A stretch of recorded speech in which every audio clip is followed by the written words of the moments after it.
principio había un Dios antes de Yahvé. Su nombre era Él. Era el Padre de los dioses y el Creador de mundos. Pero en la Biblia de hoy, Él desapareció misteriosamente y fue sutilmente reemplazado por Yahvé. ¿Cómo sucedió esto? ¿Cómo llegó a su fin el reinado del Dios Supremo, Él, de manera inquietante? ¿En qué momento ocurrió este intercambio de dioses? Lo descubriremos juntos en este nuevo episodio de Orígenes Secretos. Bienvenidos. Mucho antes de que Yahvé fuera reconocido como el único Dios verdadero, existía Él. Sí, antes de que la era de las canciones de adoración a Yahvé llegara para quedarse, hubo un tiempo en que nadie pensaba mucho en ese nombre. Esto se debía a que había un Dios más supremo que gobernaba sobre otros dioses del mundo cananeo, Él. No era una metáfora ni un mero eco pagano. No, este era el antiguo Dios supremo de la región de la cual se formó Israel. Se decía que Él gobernaba desde un trono en la montaña, supervisando un consejo de dioses menores, y estos dioses menores eran Baal, Asera y Yahvé. Al igual que los cananeos, los israelitas conocían muy bien a Él. Su nombre está grabado en el mismo nombre Israel, que significa Él persiste, gobierna. En los primeros textos bíblicos, el nombre Él aparece en títulos como El Elión y El Shaddai. Pero a medida que Yahvé ganó prominencia, algo extraño sucedió en el trasfondo. Él comenzó a desvanecerse.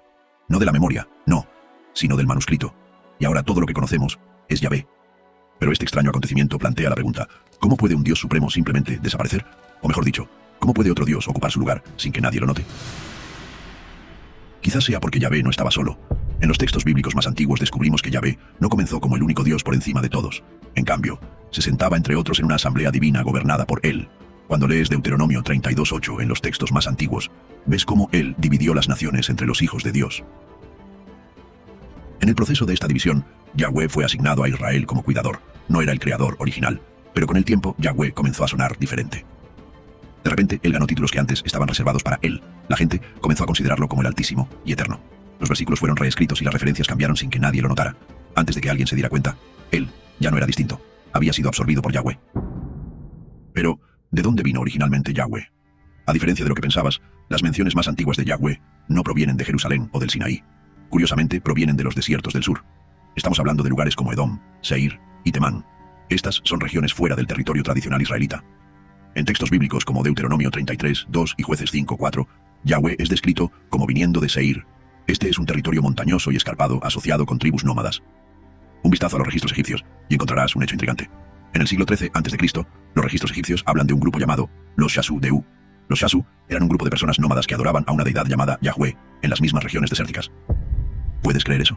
Y en ese momento, Yahvé aún no era el Dios de Israel. Para el pueblo de Shasu, era una deidad regional de tormentas adorada por clanes del desierto. Para ellos, Yahvé era un Dios del trueno, la guerra y el desierto. Entonces, ¿cómo terminó este Dios del desierto siendo el Dios de la creación? Muchos eruditos creen que Yahvé fue probablemente adoptado al principio y luego elevado. Es decir, fue incorporado al panteón cananeo y gradualmente fusionado con su Dios supremo, Él. Y su explicación tiene mucho sentido, pero antes de aceptarla, los textos más antiguos sugieren algo aún más complejo. Según los rollos del Mar Muerto, Deuteronomio 32:8 dice: «Cuando el Altísimo dividió las naciones, fijó sus límites según el número de los hijos de Dios». Esta versión, que también se encuentra en la Septuaginta, presenta una imagen clara. El Elión era el Altísimo, y teniendo tal autoridad, dividió las naciones asignadas a varios dioses. A este efecto, Israel fue dado a Yahvé. Yahvé no eligió la nación, le fue asignada. Con el tiempo, las versiones más antiguas fueron editadas y los hijos de Dios fueron reemplazados por hijos de Israel. Sin duda, esto cegó a muchos a la realidad de dioses plurales. Sin embargo, esa versión temprana permanece para aquellos dispuestos a buscarla. Nos muestra que Yahvé no siempre fue el Dios de todos. Era un Dios entre muchos, operando bajo la autoridad de un poder superior. Pero si Él era el jefe de los dioses cananeos, y Yahvé estaba bajo su dominio, ¿de quién era la voz que escuchaban los israelitas al principio? Antes de Yahvé, el mundo cananeo miraba a Él. Recuerda a Él, el Dios todopoderoso que no solo era el Padre de todos los dioses, sino también el gobernante de los cielos y el jefe divino del panteón. En los antiguos textos ugaríticos, Él fue descrito como un rey sabio y eterno, uno que se sentaba en la cima de una montaña con deidades menores como Baal y Asera, rodeando su trono. Esta era la imagen que se plantó en las mentes de los israelitas. No termina ahí. Muchos de los primeros nombres bíblicos reflejan el mismo legado descrito en los textos ugaríticos. Por ejemplo, Israel significa Él gobierna, Betel, que significa casa de Él, e incluso El Shaddai, que fue uno de los primeros títulos para el Dios de Israel. En Génesis 17:1, El Shaddai aparece a Abraham, y no Yahvé. En este punto de la historia, Él no era un cuento de hadas. Él era la deidad original de la religión israelita temprana. Por otro lado, el nombre de Yahvé está notablemente ausente en estos relatos tempranos. Entonces, ¿dónde estaba Él? En las primeras etapas de la creencia israelita, Él y Yahvé eran figuras distintas. Se puede ver en textos que se refieren a El Elión como el Altísimo y a Yahvé como una entidad separada. En su forma antigua, Deuteronomio 32, 8 al 9, aclara esta relación. Es decir, Él divide las naciones y las asigna a seres divinos. A Yahweh se le da Israel. Él todavía mantiene la autoridad. En otros versículos, como Génesis 49, 25, el Shaddai se asocia con bendiciones de fertilidad y protección. Estas son características diferentes a las que el dios guerrero Yahweh se convertiría más tarde. Pero esta dualidad no duró para siempre. Con el tiempo, los escribas comenzaron a fusionar sus identidades capa por capa. Yahweh comenzó a heredar los títulos de él, absorber sus mitos y llevar su corona. Eventualmente, él desapareció, pero antes de que lo hiciera, hubo una fusión que nadie vio venir. Al principio, él y Yahweh estaban separados. Él era el antiguo Dios supremo, y Yahweh era el guerrero del desierto asignado a Israel. Pero a medida que la identidad nacional de Israel se profundizaba, algo comenzó a cambiar. Yahweh comenzó a absorber los rasgos de él, y así fue como sucedió. En muchos textos antiguos, los nombres de ambos dioses aparecen juntos. En Génesis capítulo 33, versículo 20, Jacob construye un altar y lo llama él, el Dios de Israel. Presta atención y notarás que esta es una frase curiosa que mezcla a las dos deidades separadas. Lentamente, la fusión estaba ocurriendo. Además, en Éxodo 6:3, Yahvé dice a Moisés: me aparecí a Abraham, Isaac y Jacob, como el Shaddai, pero por mi nombre, Yahvé, no fui conocido por ellos. Esta es una admisión silenciosa de que los patriarcas adoraban a él, no a Yahvé. Pero en este punto de la línea temporal bíblica, la fusión ya estaba en marcha. El nombre de él permaneció, pero su identidad estaba siendo reescrita. El Dios de Israel estaba cambiando silenciosamente, tan estratégicamente que casi nadie lo notó. Pero, ¿cómo pudieron los orquestadores lograr esto? Es porque la fusión de él y Yahweh no fue solo lingüística, fue sistemática. Al principio, los escribas y editores comenzaron a entrelazar a Yahweh en tradiciones más antiguas. Historias que originalmente presentaban a él fueron redirigidas y atribuidas a Yahweh. Títulos divinos como el Elión y el Shaddai se dejaron en su lugar, pero ahora apuntaban a una deidad diferente. Esto no fue evolución, fue un cambio de marca calculado. En textos posteriores, Yahweh comenzó a aparecer como creador, juez y rey. Estos eran los mismos roles que él siempre había tenido. En poco tiempo, el lenguaje de los textos fue editado para darle a Yahweh un alcance universal, relegando a él al fondo sin eliminarlo por completo. Parece la trama perfecta de una película, ¿verdad? En la Biblia de hoy, la fusión es casi invisible para los lectores casuales. Pero debajo de las traducciones y la teología pulida, yace una verdad clara. Dos dioses se convirtieron en uno. Y de este acto sutil, nació un nuevo sistema de creencias, el monoteísmo. Pero antes de hablar sobre esta nueva religión, veamos cómo Yahvé lidió con otro contendiente, Baal. En el antiguo Levante, Yahvé no era el único dios que llamaba al trueno. Baal, el dios de la tormenta de Canaán, ya era bien conocido. Su culto se extendía por ciudades como Ugarit y Tiro. La gente de esas ciudades conocía a Baal como el dios que traía lluvia a los cultivos, trueno a los cielos y victoria a los reyes. Al igual que Yahweh, Baal era venerado como un jinete de nubes, un guerrero divino y un protector del orden. Y ahí es donde comenzó el verdadero problema.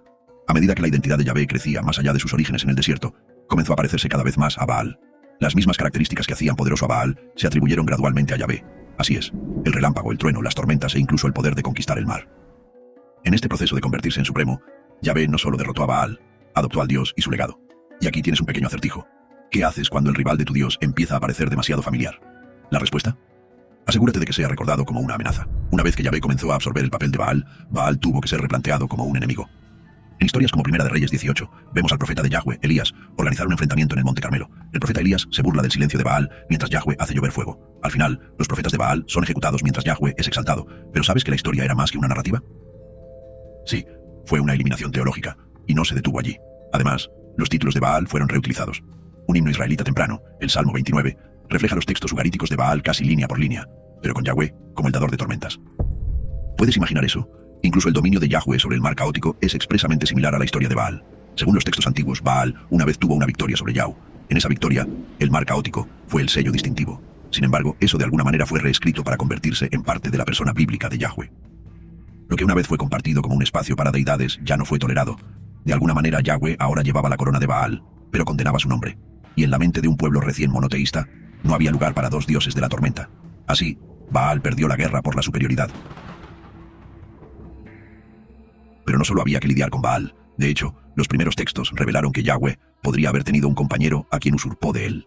En las Biblias modernas, Yahweh se presenta como singular, es decir, no está casado, no tiene rivales, ni está acompañado. Pero el registro arqueológico cuenta una historia más complicada. En 1975, en un sitio remoto del desierto llamado Kuntilet Ajrut, los arqueólogos descubrieron inscripciones del siglo VIII a.C. que sacudieron la erudición bíblica. Una línea decía: «Bendito seas por Yahvé de Samaria y su Asera». ¿Quién es esta Asera? Esto no fue una casualidad. Una segunda inscripción repitió la pareja, sugiriendo algo más profundo, un culto compartido. En los textos, Yahweh estaba vinculado a Asherah, quien es la antigua diosa cananea de la fertilidad. A menudo se la llamaba la madre de los dioses y la consorte divina de él. Esto plantea la tesis que suena abominable. Si Yahweh se había fusionado con él, entonces tenía sentido que Asherah, la esposa de él, lo siguiera. Inscripciones de sitios israelitas antiguos muestran que su veneración no era marginal, estaba arraigada, y sin embargo, hoy está olvidada. Entonces, ¿qué le pasó a la pareja de Yahweh? Esto es lo que le pasó a Asherah. A medida que el sacerdocio de Israel se movía gradualmente hacia la adoración exclusiva de Yahweh, Asherah fue silenciada, y este silenciamiento ocurrió bajo las reformas del rey Josías en el siglo VII a.C. Por su orden, los postes de madera de Asherah fueron cortados y sus altares destruidos. Reetiquetada como una impureza extranjera, la gente comenzó a verla como una amenaza cananea para la santidad de Yahweh. Sin embargo, rastros de ella permanecieron ocultos en el propio lenguaje. La palabra hebrea para árbol o poste sagrado es Asherah. ¿No es esto un recordatorio de su vasta importancia? Eventualmente, los redactores bíblicos eliminaron su nombre por completo del culto formal. Aún así, la huella arqueológica cuenta una historia diferente, una donde Yahweh y Asherah eran adorados juntos como rey y reina divinos. La pregunta que inquieta a los estudiosos no es solo por qué fue borrada, sino cómo el monoteísmo tuvo que redefinir el carácter de Yahweh para sobrevivir sin ella. Porque antes de estar solo, Yahweh tenía una consorte, y su nombre era Asherah. Pero surgió otra pregunta. ¿Cómo logró el rey Josías hacer esto? Comenzó así. Para el siglo VII a.C., Yahweh tenía rivales, no solo en los cielos, sino en templos por todo Judá. Santuarios dedicados a Asherah, Baal y otros dioses todavía estaban activos. Aunque muchos israelitas adoraban principalmente a Yahweh, lo hacían mientras adoraban a otros dioses. Así lo hicieron durante generaciones, pero en el reinado del rey Josías, todo cambió. El pluralismo llegó a un fin abrupto. Según textos antiguos, Segundo de Reyes capítulos 22 a 23, revela que Josías descubrió un libro perdido de la ley durante las reparaciones del templo. Los estudiosos dicen que este libro perdido probablemente era una versión temprana de Deuteronomio. Una vez que el rey Josías encontró este libro de la ley, lo que siguió fue una campaña radical. Usando su autoridad, declaró una destrucción masiva de altares rurales, la quema de arboledas sagradas y la centralización del culto solo en Jerusalén. Pero el rey Josías no solo estaba eliminando la idolatría, con esos mandatos estaba redefiniendo a Yahvé para que fuera el único Dios de Israel. Este fue el comienzo de la centralización teológica. De repente, hubo un cambio de muchos santuarios y muchos dioses a solo un Dios, un templo y un pueblo. Pero se pone más interesante. Los historiadores encontraron evidencia para probar que la reforma no era solo religiosa, sino política. ¿Para qué? Escuchaste bien. La reforma de Josías fue el punto de inflexión. Aquí fue donde la identidad de Yahvé se endureció en exclusividad. Los editores deuteronomistas que documentaron su reinado dejaron una narrativa cuidadosamente moldeada. Los historiadores argumentan que mientras editaban textos, su objetivo no era realmente preservar la historia, sino controlarla. Retrataron a Josías como un rey justo que restauró el culto puro, pero detrás de los elogios había algo más, una evidente campaña de consolidación religiosa. ¿Cómo es eso? Preguntas. Los símbolos de Asherah fueron destruidos, los sacerdotes leales a otros dioses fueron eliminados, los pueblos con prácticas cultuales alternativas fueron borrados del mapa religioso. Lo que antes se toleraba ahora se consideraba herejía. El registro arqueológico lo respalda. Los sitios muestran destrucción abrupta, ídolos quemados y templos reestructurados. Se hizo evidente que Yahvé no ascendió por consenso. En cambio, los registros revelan que ascendió a través de reformas, impuestas de arriba hacia abajo. Aunque el rey Josías murió joven, su visión perduró. Esto se debe a que para cuando sus escribas terminaron de reescribir la historia de Israel, solo quedaba un Dios en la nación, y su nombre era Yahvé. La reforma del rey Josías efectivamente hizo de Yahweh el único Dios de Israel, pero ¿cómo se convirtió este Dios en una entidad soberana global? Entra el exilio babilónico. En 586 a.C. ocurrió lo impensable. Jerusalén cayó. El enorme templo fue destruido, el sacerdocio desmantelado y miles de israelitas fueron exiliados a Babilonia. Para un pueblo cuya identidad estaba ligada a un solo Dios y una sola tierra, esto fue un colapso espiritual. Yahweh, la deidad que se suponía debía protegerlos, había fallado, o eso parecía. Normalmente, se esperaría que una nación tan angustiada perdiera toda esperanza en este Dios que no los protegió de ser capturados. Pero en lugar de tal rebelión, ocurrió algo inesperado. Mientras estaban en el exilio en Babilonia, algo inesperado comenzó a tomar forma entre los israelitas. Después de la catástrofe nacional, los exiliados no abandonaron a Yahvé, en cambio, lo reconstruyeron. Loco, ¿verdad? Lenta pero seguramente, los escribas y sacerdotes comenzaron a reinterpretar a Yahweh, no como un protector fallido, no, sino como un castigador justo. Empezaron a describirlo como un Dios que había permitido la destrucción por el pecado de Israel. Los estudiosos modernos debaten que este giro teológico fue más que un control de daños, fue una transformación genial. Ahora, Yahvé ya no era solo un Dios nacional. Gradualmente se convirtió en un juez cósmico soberano sobre todas las naciones, usando a Babilonia como su herramienta. De la derrota de Israel surgió un nuevo tipo de poder. Y como no quedaba templo para definirlo, el alcance de Yahvé se volvió ilimitado. Sin embargo, el exilio no solo marcó un punto de inflexión en la historia. La teología en su conjunto también sintió la presión. Desde que los israelitas fueron separados de Jerusalén, sus escribas comenzaron a compilar y editar tradiciones más antiguas. Se revisaron textos antiguos y se suavizaron las contradicciones que quedaban. Los gobernantes no podían soportar una identidad dividida sobre su Dios, así que lo hicieron uno en su totalidad. ¿El resultado? Un Yahvé que ya no podía ser cuestionado, solo obedecido. Los escribas realizaron este cambio de manera tan sutil que nadie se detuvo a cuestionarlos.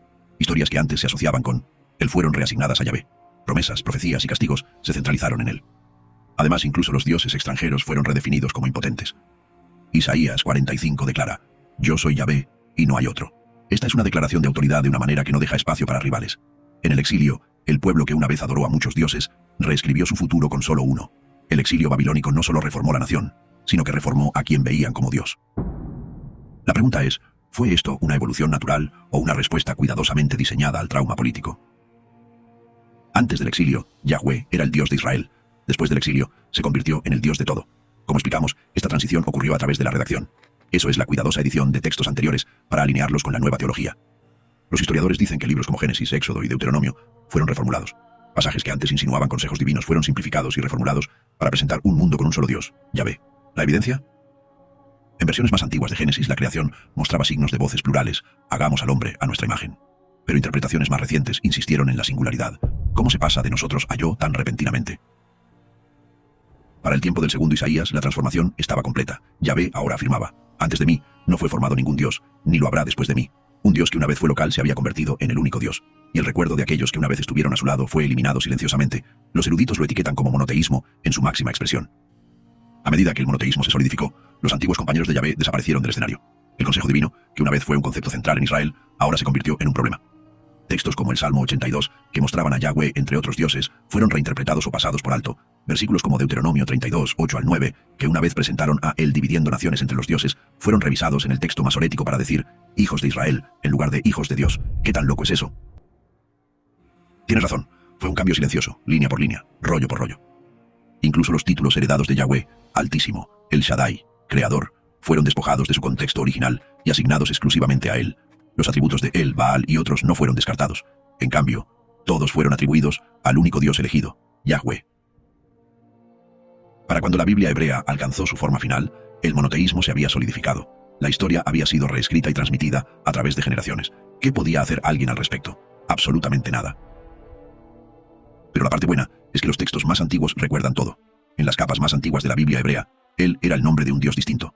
Él era el Elión, el Altísimo, y el Shaddai, Dios Todopoderoso. Estos eran títulos profundamente arraigados en el antiguo panteón cananeo.